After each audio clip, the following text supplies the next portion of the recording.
Dandan শহীদ নবীর কঠিন পরীক্ষা, খন্দকের যুদ্ধে নবী পরীক্ষা খনন করে পেটে পাথর বেঁধেছেন, কঠিন পরীক্ষা। এত কঠিন, হিজরতের পরীক্ষা বড় কঠিন। নবী চাইতে চান না জন্মভূমি ত্যাগ করে আমার মায়ের দেশ, আমার বাবার বিদায় বেলা বাইতুল্লাহর দিকে তাকায় কয়, বাইতুল্লাহ মনে চায় না আমি এখান থেকে চলে যাই, কিন্তু আমার কওমের লোকেরা, আপন বংশের লোকেরা থাকতে দিল না।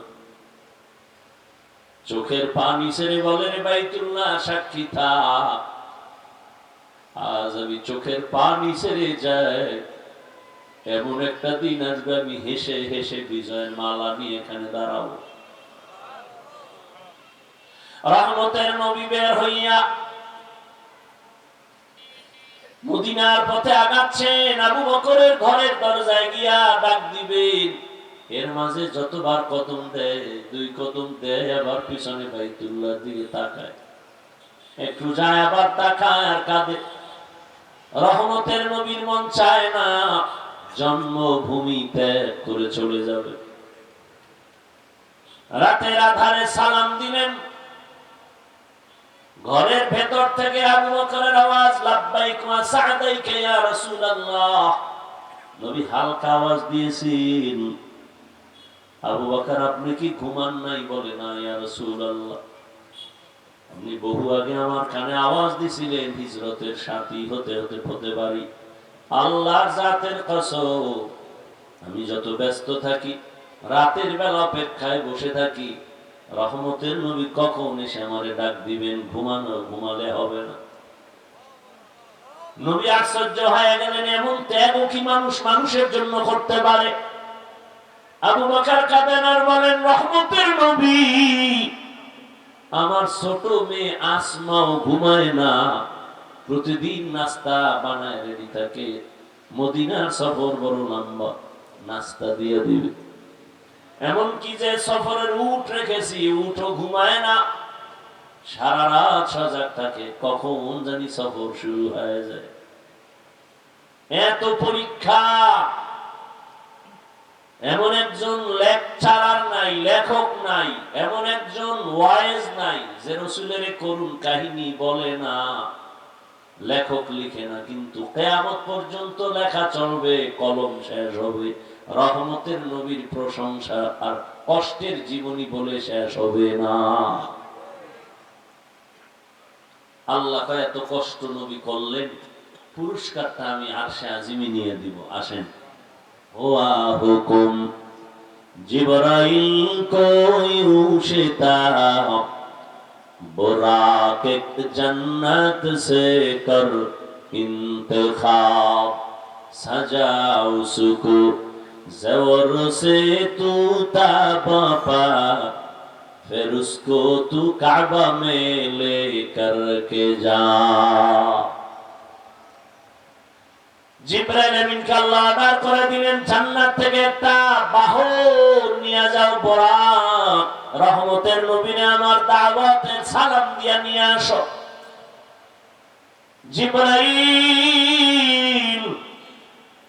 জান্নাত থেকে একটা সজ্জিত বরাক নিয়ে রহমতের নবীকে দাওয়াত দিতে রওনা।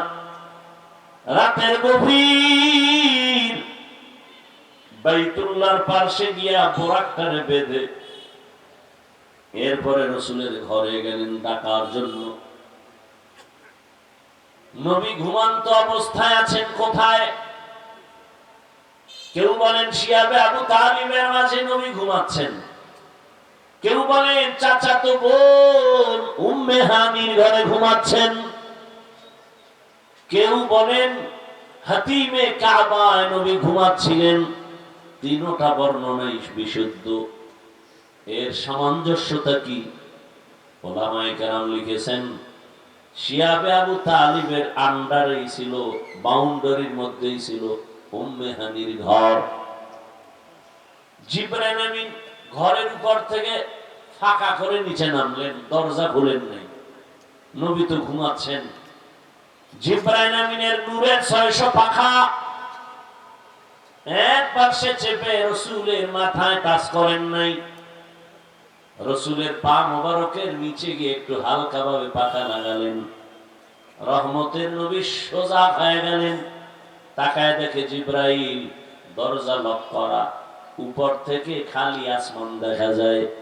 জিব্রাইল, ভাই এমন কেন করলা? উল্টা পথে কেন দরজা বাদ দিয়ে? বলে আজকে টোটাল ব্যবহারটাই হবে উল্টা, টোটাল ব্যবহার উল্টা হবে। ঘুমের মানুষকে সজাগ করার আদব শিখিয়ে দিলেন জিবরাইল।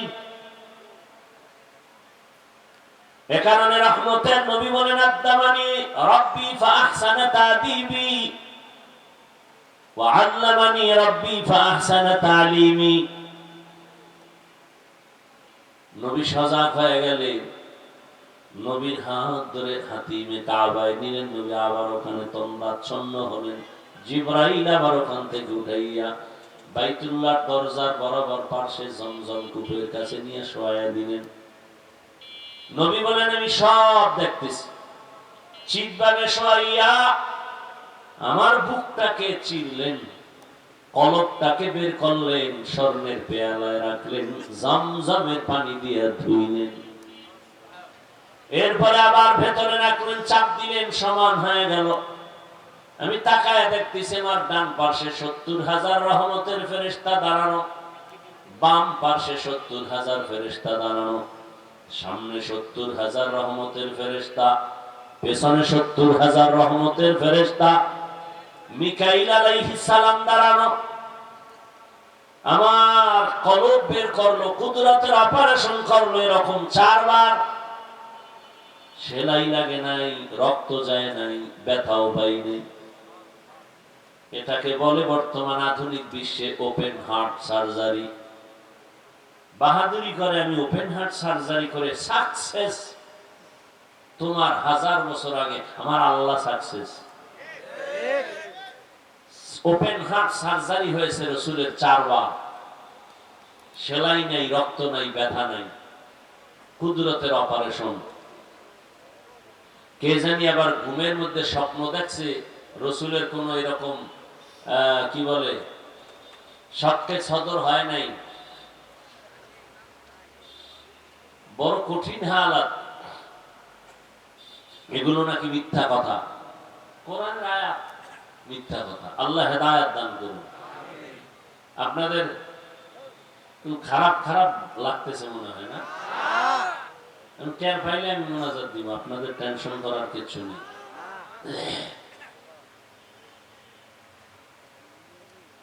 রহমতের নবী বলেন, এবার জমজম কূপের পানি দিয়ে আমি ওযু বানাইলাম, 2 রাকাত নামাজ আদায় করলাম। প্রত্যেকটা পয়েন্টে পয়েন্টে আমাদের শিক্ষা। নবী সফরের বের হবেন, সফরের সুন্নত কি? ওযু বানাও, 2 রাকাত নামাজ পড়ো, নিরাপদ সফরের জন্য দোয়া করো। আমরা কি করি? আমরা ফেসবুকে দেই নিরাপদ সফরের জন্য দোয়া চাই। দোয়া চাইতে গিয়ে গাড়ির মধ্যে ফেসবুক চালাইতেছি, গান টান শুনতেছি, দোয়া চলতেছে, অ্যাকশনও চলতেছে। কই ওযু, কই নামাজ? হায় হায় হায়। জিবরাইল আমিন বললেন, বুরাকে উঠেন। পুরো ঘটনা বলবো না, মূল কিছু পয়েন্ট আমরা বলবো। নবী বলেন, বোরাকে উঠতে চাই। বোরা কেমন যেন বাহানা করে। সর্বশেষে উঠলাম। কেন বাহানা করে? এখানেও কারণ আছে। নবী বলেন, বাইতুল্লাহ থেকে বাইতুল মাকদিস পর্যন্ত 1 মাসের পথ আমি এক পলকে সেখানে চলে গেলাম। বোরাকের 1 কদম লাগলো। কিন্তু এর মাঝখানে অনেক সময় আমি প্রথম গিয়া মদিনায় নামলাম, সেখানেও নামাজ পড়লাম। মসজিদ থেকেই মেরাজের সূচনা। এজন্যই তো মুমিনরা আরশেও যাইতে পারবা না, তুর পাহাড়েও যেতে পারবা না, জিবরাইলও আসবে না। এ কারণে তোমার মেরাজ হবে মসজিদের মধ্যে নামাজের দ্বারা। মেরাজ চলতেছে কার সাথে সম্পর্ক? নামাজে মেরাজ কার সাথে সম্পর্ক? এ কারণে কথা বলা যাবে না, সালাম দিলে জবাব দেয়া যাবে না, নজর ডান বাম করা যাবে না। কারণ কি চলতেছে? মেরাজ, রবের সাথে কথা চলতেছে। আলহামদু আল্লাহ কায় লিমানিল হাম, কার প্রশংসা করলা? বান্দা বলে লিল্লাহ, আল্লাহ বলেন মানিল্লাহ। কথা চলতেছে রবের সাথে মেরাজ। এখন খানা বন্ধ, কথা বন্ধ, নজর ডান বাম করা যাবে না। সালাম ফিরাইছো, মেরাজ শেষ, এবার জনমের মতো খাও, কথা বল। রহমতের নবী মসজিদ থেকে শুরু করলেন, বাইতুল মাকদিসে চলে গেলেন। রাতের বেলা কেন? বলে বন্ধুর সাথে বন্ধুর মেরাজ আর আলাপ আলোচনা।